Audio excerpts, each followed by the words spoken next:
I never do video work on an empty stomach.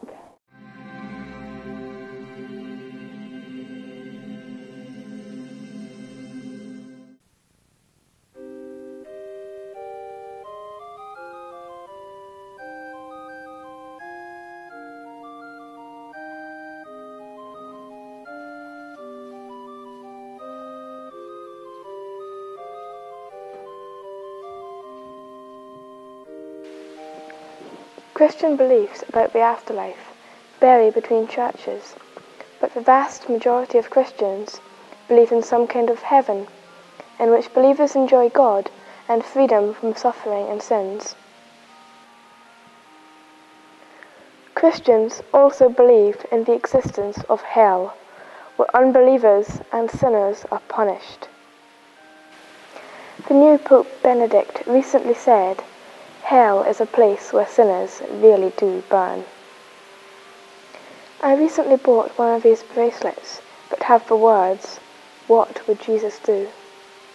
So now, any time I get into trouble, I can look at my bracelet and ask, what would Jesus do? I went to see a movie, and some guy's mobile goes off. He starts talking. Eventually I freak and yell, "Shut up!" He turns around and tells me to shove it. I jump out of my seat, ready to push his face in, when my bracelet catches my attention and I remember, what would Jesus do in this situation? So I set him on fire and threw him in hell for eternity.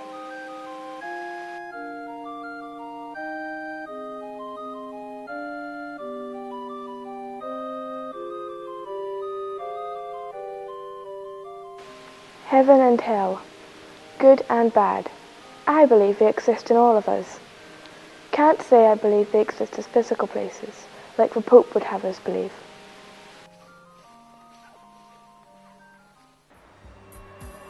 The Holy Book of Hinduism talks about the afterlife. Lord Krishna says, just as a man discards his old clothes and wears new ones, similarly, the soul discards the old body and takes on a new one. In Hinduism, the belief is that the body is but a shell. The soul inside is indestructible and takes on many lives in a cycle of birth and death. The end of the cycle is salvation. The Chinese government disagree and have banned reincarnation with legislation.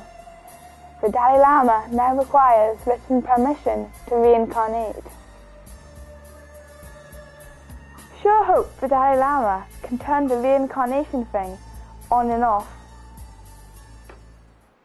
Reincarnating is a pretty cool belief. You really shouldn't stand on a worm. It may be a past relative of yours.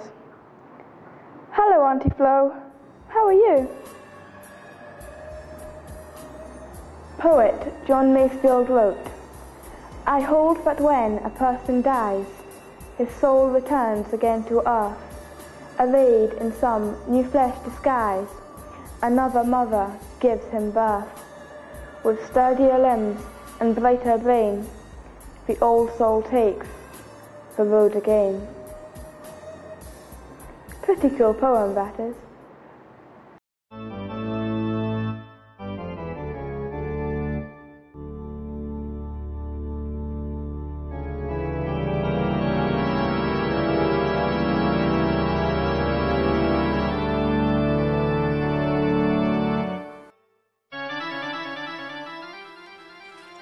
What is it like to die?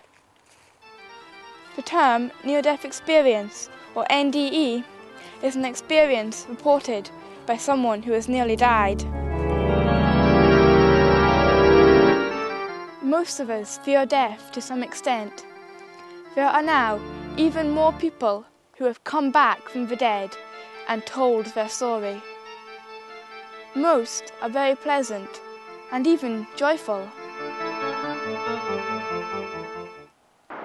There are also reports of bad NDE trips, including being tortured by elves and demons. Do NDEs provide evidence for life after death. Some of the most interesting NDE stories are those of the rich and famous.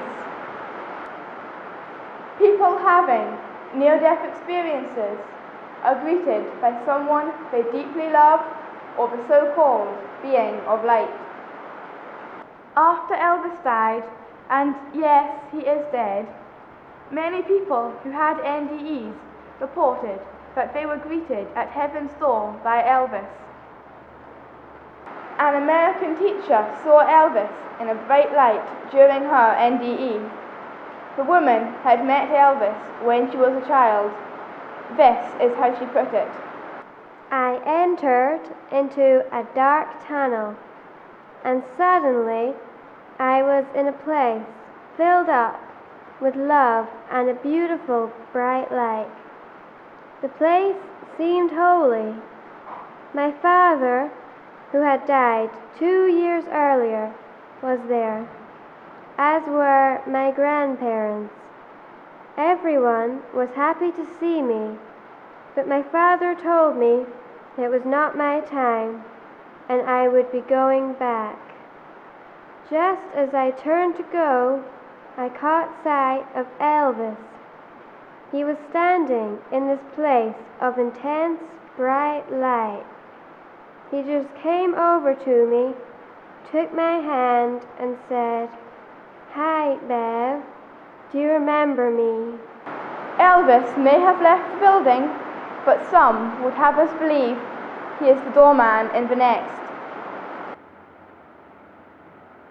By 1978, Tony Bennett and his career were failing. He had no record label and no manager, but he did have a drug habit and mounting debt. When the taxman came to take us home, he overdosed and had a near-death experience. "A golden light enveloped me in a warm glow," he wrote in his autobiography. "I had the sense that I was about to embark on a very compelling journey. But suddenly I was jolted out of the vision. I knew I had to make major changes in my life." After this experience, he broadened his appeal to younger audiences. He was eventually re-signed to Columbia Records in the 80s and went on to appear on The Simpsons and The X Factor. Ozzy Osbourne died twice after a quad bike accident, which left him in a coma for 8 days. The accident happened when he hit a pothole. He described the confusion he had felt on coming out of his coma. "I didn't know where I was or how long I'd been there. I would drift in and out of consciousness. Other times there would be a white light shining through the blackness, but no angels, no one blowing trumpets, and no man in a white beard." Ozzy added, "You are bopping along through life and have your ups and downs, but it is amazing how 2 or 3 seconds can totally change your life." NDEs do change people's lives. Are NDEs proof of the afterlife? Well, I think the jury is still out.